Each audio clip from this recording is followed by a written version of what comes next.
Magandang umaga, kumusta po? Narito po ulit ang update natin para sa lagay ng ating panahon ngayong umaga po ng March 20, 2025.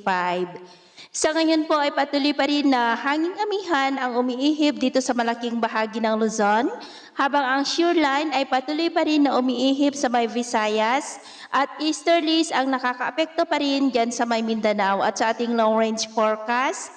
Consistent pa rin na walang bagyo na namamataan na tatawid sa ating kalupaan for the next 2 weeks. At sa lagay ng ating panahon, ngayong madaling araw, ay maayos ang panahon sa malaking bahagi ng ating bansa pero may tsansa pa rin ng mga isolated rains sa ilang bahagi ng Cagayan, Apayao, Isabela, Aurora, Infanta, Polillo Island, Calapan, Sorsogon, Samar Provinces, Leyte, Cebu, northern part ng Negros, Panay Island, Dinagat Island, Siargao, Zamboanga Peninsula at Sulu Archipelago. At mamaya ay sisikat ang araw sa malaking bahagi na ating bansa pero may tsansa pa rin na mga cloudy skies with isolated rain sa ilang bahagi ng Cagayan, Apayao, Mountain Province, ilan pang bahagi ng Cagayan Valley, Metro Manila, Rizal, northern part ng Quezon, Oriental Mindoro, ilang bahagi ng Palawan, Camarines Provinces, Catanduanes, Legazpi, Sorsogon, Panay Island,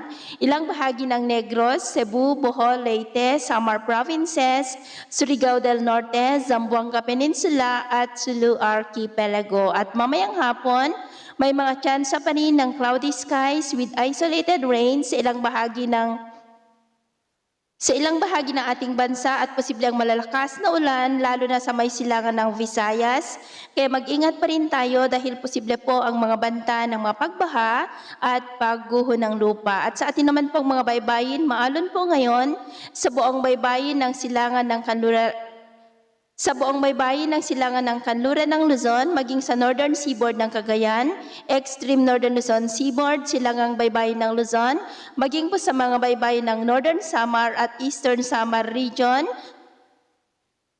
at eastern Samar Seaboard, maging po sa mga baybayin ng Siargao na ang mga alon dyan ay posible po na aabot hanggang sa 2.2 to 4 meters height. Kaya hanggat maaari ay iwasan na muna natin ang papalaot dyan sa mga may kulay pula para mas makaiwas sa mga sakunang pangkaragatan. So yun po ang latest update natin sa araw na ito. Ako po muli si James na nagsasabing sa kahit na pagsubok po na darating sa ating buhay, huwag na huwag po tayong mawawalan ng pag-asa. Thank you and God bless!